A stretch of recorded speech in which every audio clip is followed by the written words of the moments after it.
भागवतम स्कंद द्वितीय अध्याय तृतीय शुद्ध भक्तिमय सेवा हृदय परिवर्तन श्लोक संख्या 14 शब्दार्थ और तात्पर्य के द्वारा एक शुश्रूषतां विद्वान् सूतनोरसि भाषितो कथा हरि कथोचका कथं स्युः सदसि ध्रुवो शब्दार्थ यह शुश्रूषतां सुनने के लिए उत्सुक रहने वालों का विद्वान हे विद्वान सुत गोस्वामी हम सबों को अर्हसि आप कर सकते हैं भाषितुम समझाने के लिए कथाए हरि कथा उदर कहा भगवत कथा में प्रतिफलित हो सताम भक्तों का हो सदसी सभा में ध्रुवं निश्चय ही धन्यवाद। हे विद्वान सुत गोस्वामी, कृपया आप हम सबों को ऐसी कथाएं समझाते रहे क्योंकि हम सब सुनने को उत्सुक है। इसके अतिरिक्त ऐसी कथाएं जिनसे भगवान हरि के विषय में विचार विमर्श हो सके भक्तों की सभा में अवश्य ही कहीं सुनी जानी चाहिए। तात्पर्य जैसा कि हम रूप गोस्वामी कृत भक्ति रसामृत सिंधु से पहले उद्धृत कर चुके हैं, यदि सांसारिक वस्तुओं को भी भगवान श्री कृष्ण की सेवा से जोड़ दी जाती है तो वे दिव्य बन जाती है। उदाहरणार्थ रामायण तथा महाभारत जैसे महाकाव्य भी जो कि विशेष रूप से कम बुद्धिमान वर्ग के लिए जैसा कि स्त्रियों शूद्रों तथा द्विबंधुओं के लिए संस्कृत किए जाते हैं, वैदिक साहित्य के रूप में स्वीकार किए जाते हैं क्योंकि उनका संकलन भगवान के कार्यकलापों के संबंध में किया गया है। महाभारत को पांचवा वेद स्वीकार किया जाता है। अन्य चार विभागे साम यजुर रूप तथा अथर्व। अल्पज्ञानी लोग महाभारत को वेदों का अंग नहीं मानते, लेकिन महर्षि तथा आचार्य इसे पांचवा वेद स्वीकार करते हैं। भगवत गीता भी महाभारत का एक अंश है और यह अल्पज्ञ लोगों के लिए भगवान के उपदेशों से परिपूर्ण है। कुछ कम बुद्धि वाले यह कहते हैं कि भगवत गीता गृहस्थों के लिए नहीं है, लेकिन ऐसे मूर्ख लोग यह भूल जाते हैं कि इस भगवत गीता का उपदेश अर्जुन को दिया गया था जो गृहस्थ था और भगवान द्वारा कहा गया था, जो स्वयं भी गृहस्थ की भूमिका में थे, कृष्ण भी। अतएव यद्यपि भगवत गीता में वैदिक विद्या का उच्च दर्शन पाया जाता है तो भी यह दिव्य विज्ञान के 9 शिष्यों के लिए है और श्रीमद् भागवत स्नातकों तथा उत्तर स्नातकों के लिए है। अतएव महाभारत पुराण तथा अन्य ऐसे ही ग्रंथ जो भगवान की लीलाओं से ओतप्रोत हैं सभी दिव्य ग्रंथ हैं और उनकी व्याख्या महान भक्तों के समाज में अत्यंत श्रद्धापूर्वक की जानी चाहिए। कठिनाई तो यह है कि जब ऐसा साहित्य व्यावसायिक आदमियों द्वारा कहा जाता है तो वह इतिहास या महाकाव्यों की तरह संसारी साहित्य लगता है क्योंकि इसमें अनेक ऐतिहासिक तथ्य तथा आंकड़े रहते हैं। इसीलिए यह कहा गया है कि ऐसे साहित्य की व्याख्या भक्तों के समाज में की जाए। जब तक ऐसे ग्रंथों की व्याख्या भक्तों द्वारा नहीं की जाती तब तक उच्च श्रेणी के लोग ऐसे साहित्य का रसास्वाद नहीं कर सकते। अतएव निष्कर्ष यह निकला कि अंततः भगवान निर्विशेष नहीं है, वे परम पुरुष हैं और उनके विविध कार्यकलाप होते हैं। वे समस्त जीवों के पथ प्रदर्शक है और पतित आत्माओं के उद्धार हेतु अपनी निजी शक्ति तथा इच्छा से अवतरित होते हैं। इस तरह वे सामाजिक राजनीतिक या धार्मिक नेता की तरह भूमिकाएं निभाते हैं। चूंकि ऐसी भूमिकाएं अंततः भगवान की कथाओं की चर्चा में समाप्त होती है, अतएव ऐसी सारी प्रारंभिक कथाएं भी दिव्य है। मानव समाज के नागरिक कर्तव्यों के आध्यात्मिकरण का यही उपाय है। लोगों में इतिहास तथा अन्य संसारी साहित्य यथा कहानी, उपन्यास, नाटक, पत्रिका, समाचार पत्र, यूट्यूब पढ़ने की प्रवृत्ति होती है, यूट्यूब में अतएव उन्हें भगवान की सेवा के साथ चर्चा क्यों न जोड़ लिया जाए, जिससे वे सभी भक्तों द्वारा आस्वादनीय कथाएं बन जाए। भगवान निर्विशेष है, उनमें कोई क्रियाशीलता नहीं होती, वे पत्थर की तरह जड़ है एवं उनके न कोई नाम है न रूप। इस तरह के कुप्रचार ने लोगों को ईश्वर में श्रद्धाहीन असुरों में परिणत कर दिया है।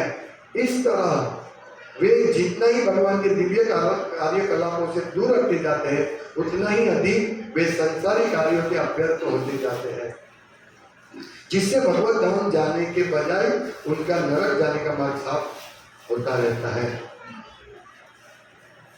इसमें एक टिप्पणी प्रभुपाद ने की है, नरक जाने का मार्ग होता रहता है। मैं पढ़ लेता हूँ।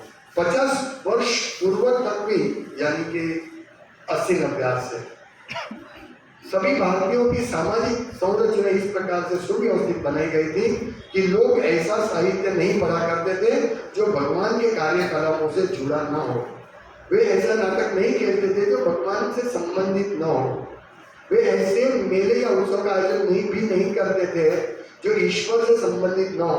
नहीं वे ऐसे स्थानों में जाते थे जो तीर्थ स्थल न हो तथा भगवान की लीलाओं से पवित्र न हुआ हो। इसीलिए देहात का सामान्य व्यक्ति तक रामायण, महाभारत, गीता तथा भागवत के बारे में अपने बचपन से ही चर्चाएं करने लगता था।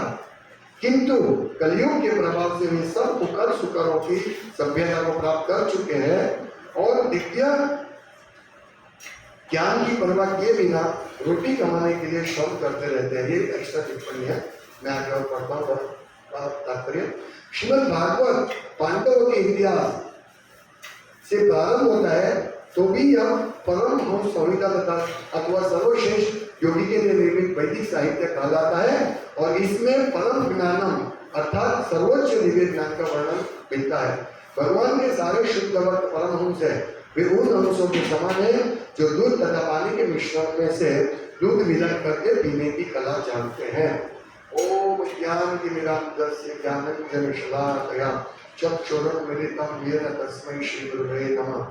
नाम श्रेष्ठं मनमपि शचीपुत्रमत्तस्वरूपं रूपं तस्याग्रं रूपरिमाधुरीं गोष्पतिं राधाकुण्डं गिरिवरमहो राधिकामाधवासं प्राप्तो यस्य प्रथितो कृपया श्रीगुरुं तं नतोऽस्मि। वन्देऽहं श्रीगुरुं श्रीयुतपदकमलं श्रीगुरुवैष्णवांश्च श्रीरूपं जातं सहनं रघुनाथान्वितं सजीवं साद्वैतं सावधूतं परिजनसहितं कृष्ण चैतन्य देवं श्री राधा कृष्ण पादान् सहगं ललिता शिक्षकांश्च। हरे कृष्ण कृष्ण कृष्ण हरे हरे, हरे राम राम राम हरे हरे। हे विद्वान सुत गोस्वामी, कृपया आप हम सबों को ऐसी कथाएं समझाते रहे। ये कौन कहते हैं? शौनक ऋषि। इसको सुत गोस्वामी को, हे विद्वान सुत गोस्वामी, आप ऐसी कथाएं समझाते रहे। अभी ये दूसरा स्कंद है, शुद्ध भक्ति में सेवा क्या वो समझा रहे।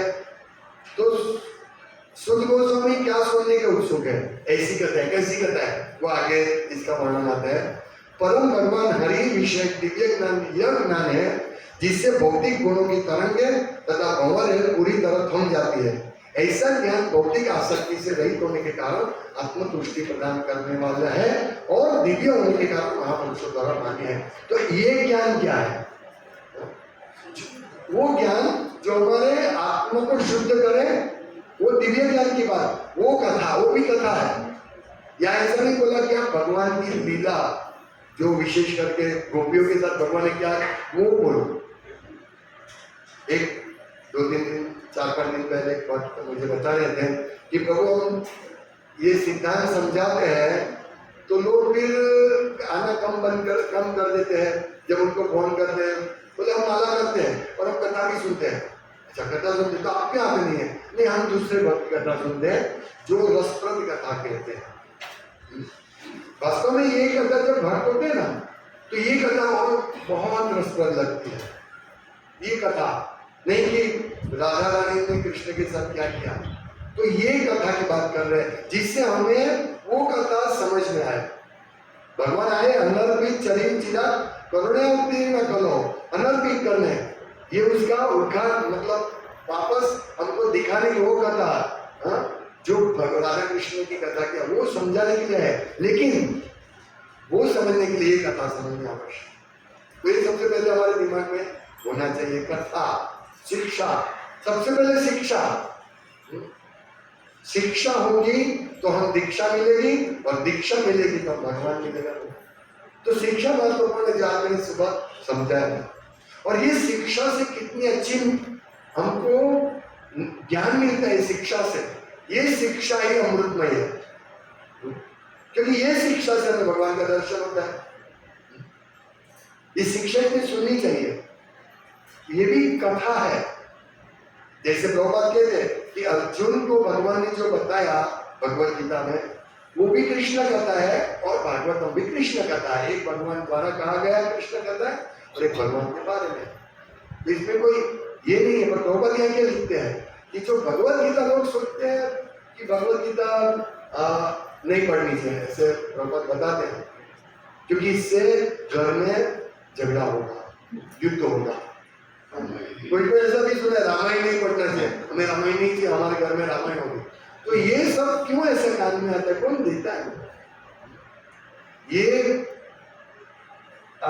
निराकारवादी, मायावादी, भौतिक चिता लोग ये आपको बताते हैं कि नहीं भगवत गीता नहीं पढ़नी चाहिए, घर में रखनी नहीं चाहिए, घर में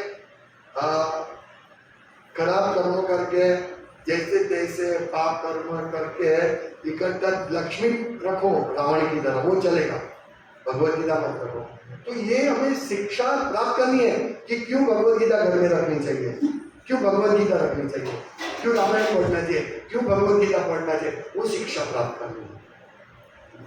और वो शिक्षा प्रदान करने के लिए भगवान चैतन्य महाप्रभु आए, और उन्होंने उनकी कृपा से आज इसीलिए हम प्रार्थना करते हैं चैतन्य महाप्रभु को, नमो महामदान्याय कृष्ण प्रेम प्रदायते, जो कृष्ण प्रेम देते हैं, ये कथा कृष्ण प्रेम देती है। नहीं तो फिर ये मायावादी लोगों के लिए पहले दिन कृष्ण जन्म, दूसरे दिन कृष्ण लीला, तीसरे दिन रास लीला, चौथे दिन समाप्त। इस प्रकार से नहीं कथा होनी चाहिए। शिक्षा, शिक्षा क्या मिली? शिक्षा, ये शिक्षा तो मत। आज सव्यसाची प्रभु आए, हो शुद्ध भक्त आए, अच्छा हमने कीर्तन किया, स्वागत किया, लेकिन हमने क्या किया? सुना, प्रभु जी ने कथा सुनाई, तब हमको मालूम पड़ा कि हमको परंपरा से छोड़ के भगवान के नजदीक ले जाने की बातें कर रहे हैं, इसीलिए हम उनको आदर देते हैं। ये वाणी सेवा, बपू सेवा, हम बपू को भी उतना ही आदर देते हैं, लेकिन बपू जी कब तक रहेंगे? वो चले गए। अभी हमने सव्यसाची प्रभु की सेवा कैसे कर पाएंगे? तो उनकी वाणी जो हमने देखा, हमारे शब्द गुरु महाराज देते नहीं है, प्रभुपाद है नहीं, तो उनकी कैसे सेवा करें? उनके आदेशों का पालन करके, उनकी शिक्षा को समझकर हमारे जीवन में उतार के जो हम कार्य करते हैं वो सेवा है, वो सबसे उत्तम सेवा है। और यदि इस प्रकार शिक्षा लेके हम सेवा करेंगे तो हमको भगवान की सेवा करने की रुचि और बढ़ेगी। जिस प्रकार उनके महाराज कहते हैं कि हमारा मन ऐसा हो कि जिस प्रकार गंगा समुद्र को मिलने के लिए कितनी तेज गति से भागते हैं। जैसे हम लोग चार धाम जाते हैं तो ऊपर यहाँ हरिद्वार में गंगा कितनी तेज बहती है, क्यों? समुद्र को मिलने के लिए। तो हमारा मन ऐसा तेज होना चाहिए कृष्ण का चरण कमल की सेवा करने के लिए, ये हमारे से मन होना चाहिए। यदि हम ज्यादा पढ़े लिखे नहीं चलेगा, लेकिन ये शिक्षा सुन के हम लोग हमारे जीवन में लाके हम सेवा कर सकते हैं, और इस सेवा के माध्यम से आगे बढ़ सकते हैं। क्योंकि हम लोग इतने विद्वान नहीं है, यहाँ शुद्ध गोस्वामी विद्वान है जो एक एक चीज जानते हैं, हम इतनी बारीकाई से नहीं जानते, लेकिन हम इतना तो जान सकते हैं कि क्यों कृष्ण भगवान है, क्यों उनकी सेवा करनी चाहिए, गुरु का महत्व क्या है। गुरु हमको क्या देता है जिससे हम गुरु गुरु कहलाते हैं?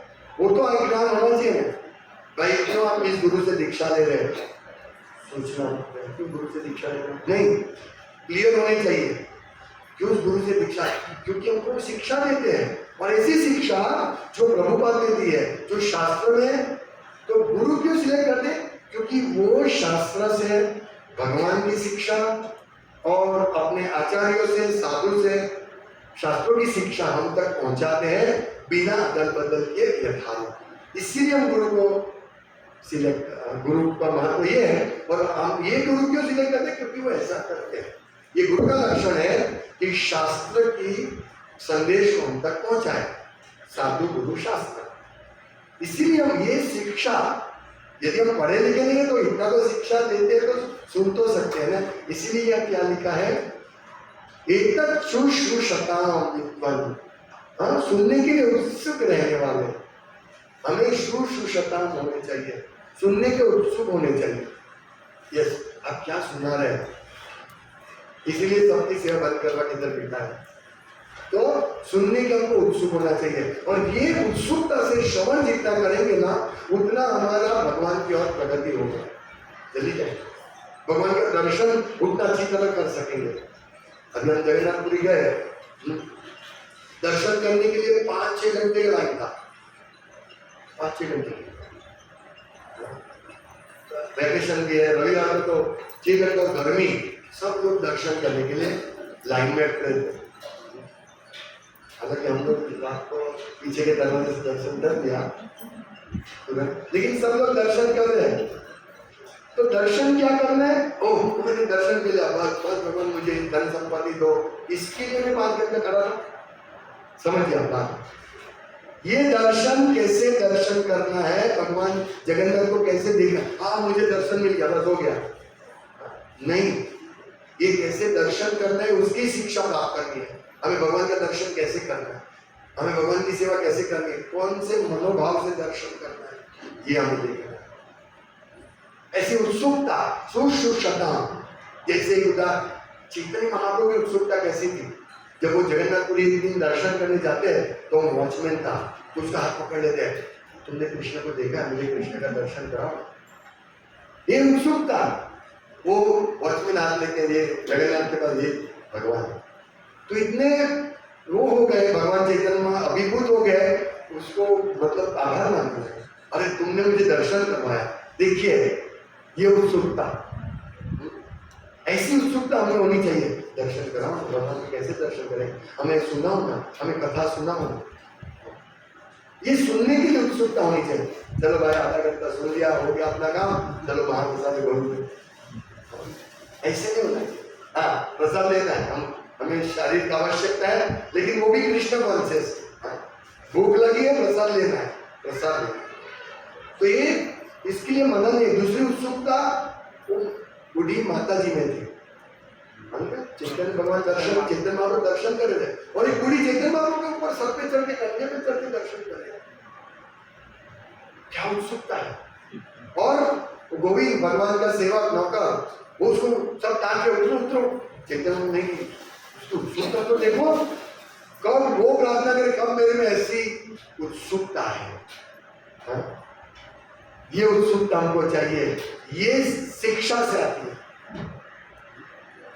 शिक्षा, ये उत्सुकता होनी चाहिए।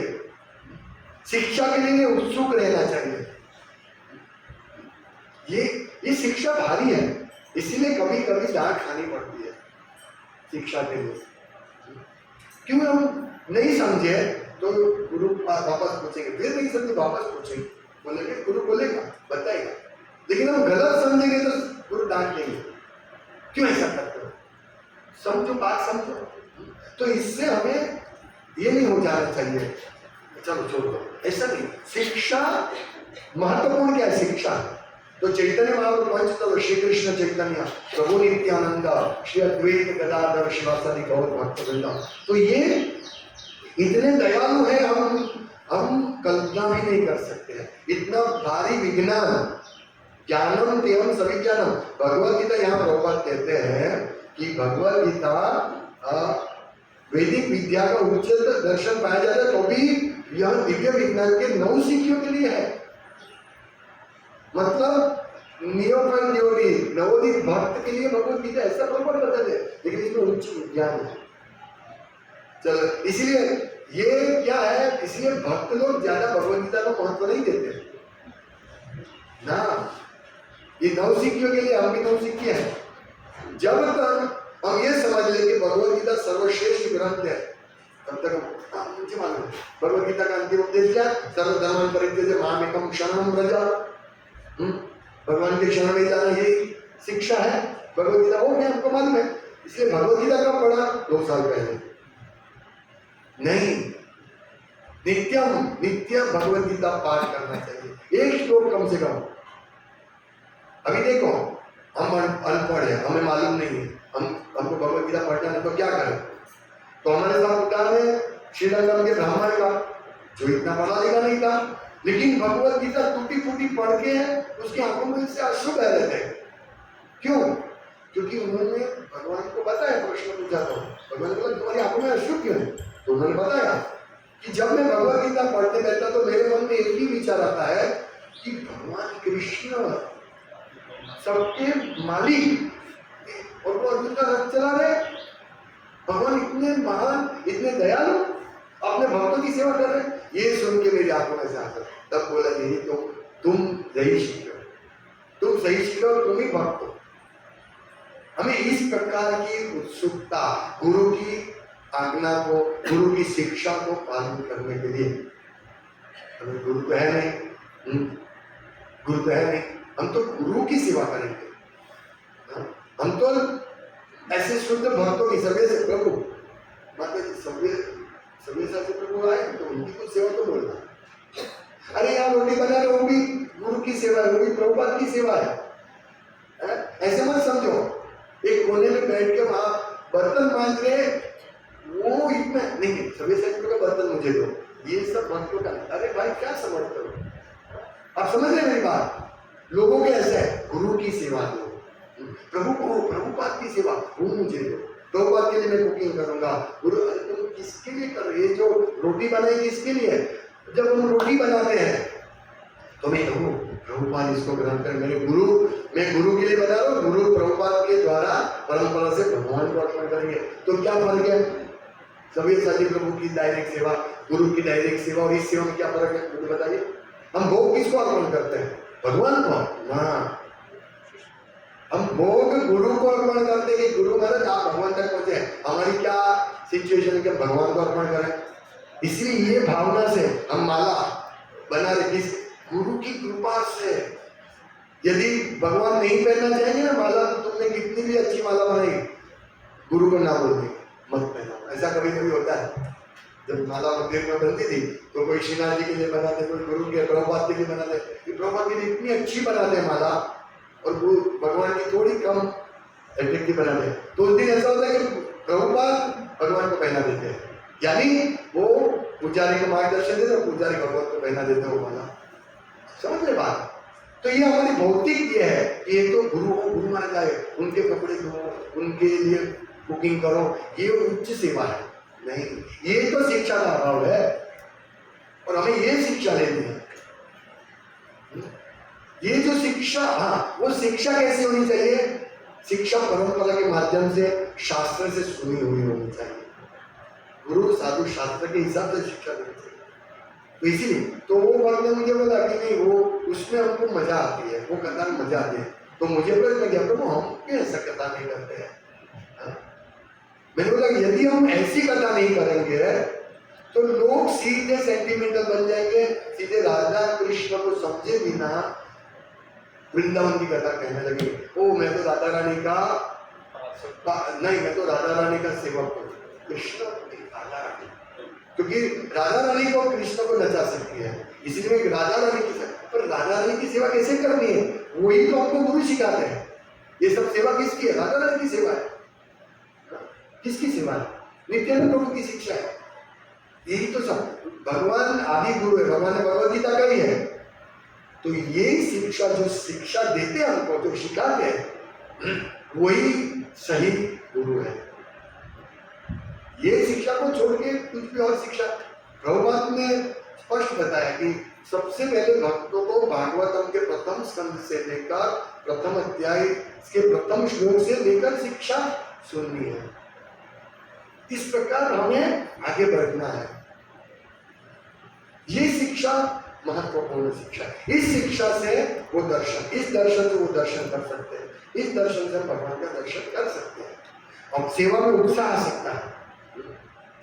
आप समझ रहे हैं? जैसे हम व्यास पूजा में जाते हैं, गुरु का संग करते, भक्तों का संग करते और सेवा करते, फिर सूरत आके ओह बहुत आनंद आ रहा है। क्यों?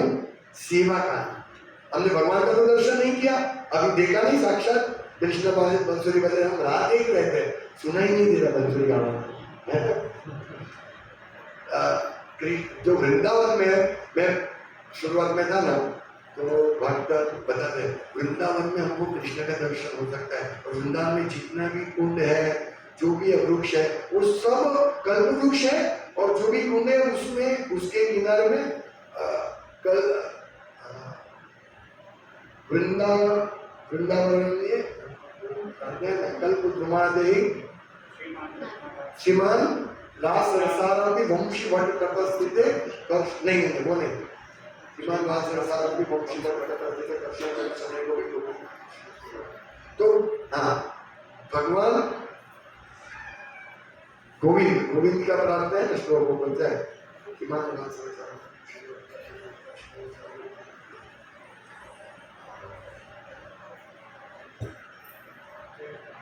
गोविंद का बताते हैं।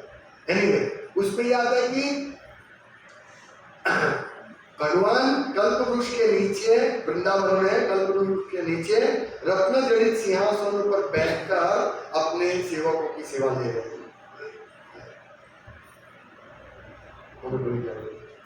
मैं हर प्रार्थना वही करता हूँ। एनीवे, तो कहने का तात्पर्य कि वृंदावन में एक जगह पर जब हम शुरुआत में थे, तो वृंदावन से दर्शन तो प्योरीफाई करूंगा तो मुझे शिक्षा मिलेगी। इस प्रकार धीरे धीरे हमको शिक्षा लेनी है। 2 पॉइंट बोल के, तो ये जो शिक्षा है उसके बीच में बहुत सारी दुविधाएं आती है। शिक्षा तो सीखते हैं, हमको अच्छा बहुत अच्छा शिक्षा भगवान दे रहे, लेकिन उस शिक्षा को प्रैक्टिकल करने में बहुत सारी समस्या आती है। भक्तों के बीच का व्यवहार, हाँ, ये भक्त की वजह से मुझे तकलीफ हो रही है, वो भक्त की वजह से मुझे तकलीफ है। तो इस शिक्षा का प्रैक्टिकल कैसे करें? हमें हमारे जब जीवन में समस्या आती है किसी न किसी कारण, तो हमें वो समस्या को टॉलरेट करना है। जैसे हम बोलते कि भाई भौतिक जीवन में हमें पैसे का समस्या होती है, घर की समस्या होती है, पति की पत्नी की जो समस्या होती है, तो हम मान लेते कि वो समस्या है भौतिक जगह पे, तो हम इस समस्या को सहन करते हैं और आगे बढ़ते हैं। उसी प्रकार आध्यात्मिक समस्या जीवन में भी समस्या बढ़े। एक भक्त से हमें ये समस्या है, वो ऐसा है, वो वैसे पढ़ते, लेकिन वही शिक्षा को समझ, ये शिक्षा अच्छी तरह समझेंगे ना, हाँ, सुश्रुतता नहीं, ठीक है, वो मेरा एक्चुअली वो भक्त जो मुझे वो भक्त से प्रॉब्लम है, वो वास्तव में भगवान ने ऐसी व्यवस्था की है कि वो भक्त से मुझे प्रॉब्लम रहे, ताकि मैं भक्ति में प्रगति कर सकूं। समझते हैं? ये भगवान भक्तों के कर्माणि निंदादि किंतु के भक्ति बाधा, भगवान भक्तों के कर्म को तो हर किया गया है, तो फिर भक्तों के दुख क्यों आते? भक्तों के जीवन में ऐसा क्यों आता है? ये भक्त वैसा है, वो भक्त वैसा है, हाँ, ये मुझे ऐसा नहीं, ये भगवान हमको और मजबूत बनाने के लिए। आप समझ रहे? जैसे कुकिंग करते हैं तो बहुत गर्मी लगती है, कुकिंग का चालू रखते हैं, हम ऐसा बोले भाई इसी लगाओ, ठीक है, गर्मी लगती है, चालू रखते हैं, क्यों? इसी प्रकार कोई और भक्त से हमको तकलीफ होती है, तो ऐसा नहीं उसको छोड़ दो और हम भी छोड़ दें, नहीं, यही तो शिक्षा है। छोड़ देंगे, घर पे बैठ जाएंगे, घर पे बैठे, ये भक्तों के समझदारी में अच्छा नहीं है। इससे घर में बैठ कर भक्ति करेंगे, कोई कान खींचने वाला नहीं है, या तो तुम्हारा कान खींचेगा, और कान खींच के पकड़ के दरवाजे से पकड़ के अंदर लेके आएगा, थोड़ा कान दर्द करेगा, है ना। घर पे तो तुमको जन्म मृत्यु में कुत्ता बिल्ली बनने पड़ेगा, घर में रहकर भक्तों का संग नहीं करेंगे तो, भगवत गीता पढ़ते हैं, लेकिन जब हम गुरु के शरणागत होते हैं तो हम शिक्षा हमको गुरु बोलते वो करना पड़ेगा, नहीं तो गुरु डांटेंगे। ये डिफरेंस है शरणागति और बिना। सोल वाला सब कर रहे हैं। भाई परिवर्तन क्या, तुम क्यों शरणागति लेना चाहते हो? क्यों? क्योंकि अभी हम मेरा जवाबदारी बढ़ गया, अभी मुझे गुरु बोलेंगे वो मुझे करना पड़ेगा, मैं रेडी हूं। हाँ, दीक्षा डाले भक्त करे आत्मसमर्पण, तो मैं रेडी हूं, आप जो बोले तो मैं कर करिष्ये वचनं तव। तो इसको बोलते शरणागति। हम नहीं कर पाते हमारे कोई भी वजह से, वही गलत बात है, लेकिन इच्छा इसको शरणागति बोलते हैं कि अभी से मैं आपको शरणागत हो रहा हूं और गुरु स्वीकारते हैं मैं तुमको शरणागत के रूप में स्वीकारता हूं। इसको दीक्षा। एक प्रश्न सभी को पूछते हैं जो शरणागति लेते हैं, क्यों शरणागति, क्या फर्क है? अभी भी तुम माला कर रहे हो, 16 माला कर, बोला हमारा माला होगा, नहीं, फर्क क्या है? अभी मैं अभी तक अभी आपको बताया रोटी बनाओ थोड़ी, नहीं है मुझे नहीं आता, चले नहीं बोल सकता, लेकिन जब आप शरणागत हुए रोटी बनाओ। जैसे प्रभुपाद में है तमाल कृष्ण महाराज को पूछा कि जाओ तुम चाइना में प्रचार करो, तो उन्होंने आर्ग्यूमेंट किया, प्रभुपाद ने सब आर्ग्यूमेंट कहा, फिर उनको जाना पड़ा, यस ओके मैं जाऊंगा। जब वो प्रभुपाद ने किसी और को तो नहीं बोला ना, वृंदावनवासी बहुत अच्छा भजन, हरे कृष्ण हरे राम हरे कृष्ण ऐसा करके तो जाते, इधर आओ तुम चाइना प्रचार के लिए जाओ, तो बोलेगा क्यों मुझे समझे? ये शरणागत और जो शरणागत नहीं है उसमें डिफरेंस है, आप समझ रहे? तो जिसके गले में गुरु का पट्टा आ गया उसको करिष्ये वचनं तव, कुछ भी सेवा करनी पड़ेगी। नहीं, इसका मतलब ये नहीं कि गुरु कुछ भी बोल दे, हाँ? गुरु कोई स्त्री को बोले तो मेरे पैर दबाओ, ऐसी नहीं, ये भी समझना है। इसलिए शिक्षा, गुरु क्या शिक्षा देते वो मान, वो शिक्षा को समझ कर गुरु बोले यहाँ से कूद जाओ तो ऐसा कर सोचना पड़ेगा। इसलिए ऐसा गुरु नहीं सोच सिलाई करना है जो बोले यहाँ से कूद जाओ, ऐसा है ना, लेकिन गुरु बोले तो फिर कूदना पड़ेगा। इसलिए पहले से ऐसा गुरु से लेकर जो ऐसा आज्ञा नहीं देकर कूदो, ऐसी विरुद्धाभासी आज्ञा नहीं दे। इसलिए शरणागत लेने के लिए हमें समझना चाहिए क्यों इस गुरु को शरणागत होते हैं, क्यों प्रभुपाद को शरणागत होते हैं, ये समझना है। एक बोला कि भाई हाँ मैं मुझे ये महाराज भक्तिगत मान बहुत अच्छे लगते थे कि मैं शरणागत ले रहा, फिर उनको दूसरे के पास गया, हाँ नहीं मेरे गुरु के पास शरणागति ये अच्छा है, फिर तीसरे के पास, फिर चौथे के पास गया, फिर वापस आया क्योंकि वहां से दीक्षा नहीं मिली, इसलिए अभी मैं ये गुरु की दीक्षा। ये कोई तर्क इधर ये तर्क है, गुरु को शरणागत, यही बात है। दूर नहीं पड़ी, ये कहो मालूम है प्रभुपाद के शिष्य क्या करते थे? एक बार बहुत ठंड थी अमेरिका में, -डिग्री टेम्परेचर था, तो सब सोए थे, 10-15 घंटा लेकर सो गए थे भक्त। वहां तो उस टाइम तो गर्मी के लिए गर्म करने के लिए कोई बॉयलर नहीं था, मतलब ये हीटर नहीं था, और उनके पास पैसे भी नहीं था, तो लोग इतनी तपस्या करते थे। और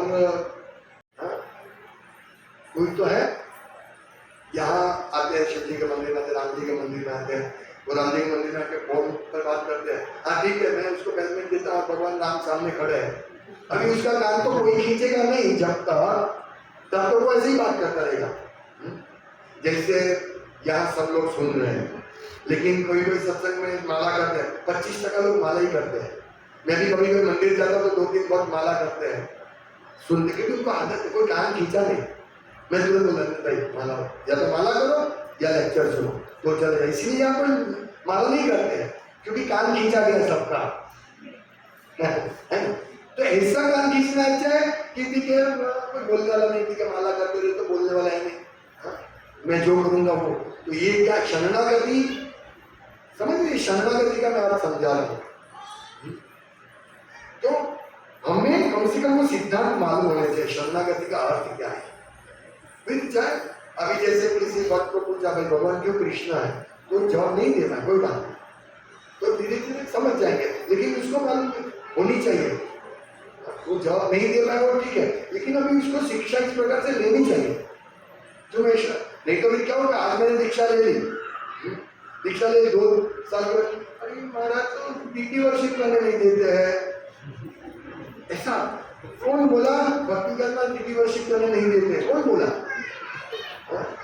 देते हैं महाराज, पीटी वर्षिप करने के लिए देते हैं, लेकिन तुम लेके आए भाव निकल रख दिया और टीवी देखते रहते हो। जब तो भगवान को बोलने का ठीक है भाई, खमन भेज दो 1 किलो, खमन लगा दिया, ये पीटी वर्षिप है? तुम्हारे हिसाब से जो चाहा वो कर दिया? नहीं नहीं प्रभु, ये लहसुन बिना का है, ये खमन लहसुन बिना का है, शुद्ध जैन होटल से मंगवाया है, स्वामीनारायण मंदिर से ब्रेड मंगवाया प्रभु, ऐसा चलता है यार।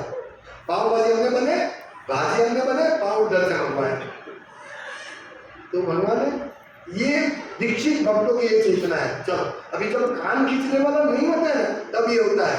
इसलिए ऐसे सभी जैसे भक्त आते हमारे कान खींचते हैं कि भाई तुमको जीवन में समस्या आती है ना, सबको आती है, उसके लिए भागो मत, भक्ति से, भक्ति में डर रहो, शिक्षा को ग्रहण करो। ऐसे हथौड़ा मारने आते हैं सभी प्रभु जैसे भक्त, वो हमें हथौड़ा को सहन करना है, कान को सहन, कोई बात नहीं, कल अच्छा हो जाएगा कान का दर्द। लेकिन अभी शिक्षा में त्रुटि होगी ना, तो जब तक मरेगा नहीं तब तक कथा सुनता रहेगा, माला करता रहेगा। शिक्षा नहीं है ना, ये कान का दर्द चला जाएगा। लेकिन शिक्षा के सिद्धांत में यदि हमारा अभाव है समझने में, तो हो नहीं जाएगा, उससे कृष्ण का दर्शन नहीं होगा। थोड़ा सा भी सिद्धांत, एक बार चैतन्य चरितामृत में वर्णन है कि जो भी कोई कविता लिखते हैं, कोई भी नाटक लिखते हैं, कुछ भी लिखते हैं चैतन्य महाप्रभु को समर्पण करने के लिए, तो वो डायरेक्ट चैतन्य महाप्रभु को नहीं जाता था, वो स्वरूप दामोदर जो उनके सेक्रेटरी थे उनको ज्यादा वो पढ़ते थे, फिर चैतन्य महाप्रभु को देते थे। क्योंकि चैतन्य महाप्रभु को थोड़ा सा भी अब सिद्धांत पसंद नहीं था, अब सिद्धांत की बात थोड़ा रसाभास पसंद नहीं था।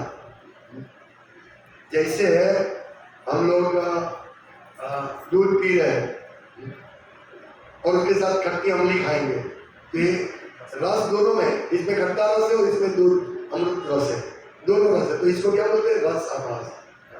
ये तो क्या होगा? गड़बड़ हो जाएगी। चैतन्य महाप्रभु को पसंद नहीं था। तो एक बहुत अच्छे भक्त थे, तो उसने एक नाटक लिखा, सब ओ कितना बढ़िया नाटक है, कितना बढ़िया है, चैतन्य महाप्रभु बहुत खुश हो जाएंगे। तो उन्होंने तो चैतन्य महाप्रभु के लिए लाए थे, वो ड्रामा उन्होंने उनको दिया, तो पहले तो उनको बहुत डांटा, ये क्या है, इसमें तो तुम भगवान को निर्विशेष बता रहे हो, बहुत डांटा। फिर उनकी चेतना अच्छी थी, फिर उनको समझे इस प्रकार से लिखो, फिर उन्होंने इस प्रकार से चेंज किया, समझे, फिर चैतन्य महाप्रभु को दिया, वो खुश पसंद। अब समझ रहे बात? इसलिए हम छोटी छोटी बातों पे बोलते हैं, एक मुंह में अंगुली मत डालो, ऐसा मत करो, सीधे बैठो, पैर को मत छुओ, बराबर नहीं? ये सब शिक्षा क्यों देता हो? ठीक है, पैर को छुओ, क्या फर्क पड़ा? मुंह में उंगली नाक में ऐसे डालते, सामने बैठे ऐसे नाक में डालते, कोई बोलने वाला नहीं। ऐसा नहीं होना चाहिए। एक बार डेलीगेशन हमारी मीटिंग लीडर्स की मीटिंग गुरुवार के साथ थी, तो एक भक्त ने, मैं नाम नहीं बोलता हूँ, सब लीडर्स थे, तो मुंह में इधर बॉल पेन ऐसे करते हैं, अपना नहीं देगा ऐसे, दातन नहीं करते, इसे बॉल पेन करते हैं, तो वो मुंह में रखते हैं, जैसे बहुत बड़ा चिंतक है ऐसे मुंह में, तो भक्त ने मुंह में रखा, इधर होंठ पे रखा, तो उन्होंने तुरंत बीच मीटिंग में बोला, जब हाथ हो क्या हो, गुरु मैंने इधर ही रखा, नहीं मैंने देखा, मतलब आर्ग्यूमेंट करते हैं, तुरंत रोक के ये कर दिया, तुरंत। तो ये सब शिक्षा, छोटी शिक्षा है, लेकिन बहुत महत्वपूर्ण शिक्षा है हमारे लिए। ये सब शिक्षा को हमें ग्रहण करना है, इसके लिए आलसी नहीं बनना है। सिद्धांत बोलिया ना, चिंता है करो आलस, एक एक चीज को सिद्धांत नहीं समझे, चलो प्रभु जी ये प्रश्न का क्या उत्तर आएगा, ऐसा पूछो, जब हमको भी कोई समस्या होती है, प्रश्न होता है, हम भी पूछते आगे, भगवत गीता में ढूंढते उसका हल। ये हिसाब से, तो ये इस प्रकार से शिक्षा को लेनी है। तो समय बहुत हो गया है, तो एक सुशता, हमें उत्सुक रहना चाहिए शिक्षा ग्रहण करने के लिए। तो क्या है इसके अतिरिक्त ऐसी भक्तों की सभा में अवश्य कहीं सुनी जानी चाहिए। तो ये सब बात जो कहते हैं शिक्षा, वो सब भक्तों की कथा में सुननी जानी चाहिए। ये सब बातें तो हमें इस प्रकार, ये कभी कभी बोलेंगे ये मुझे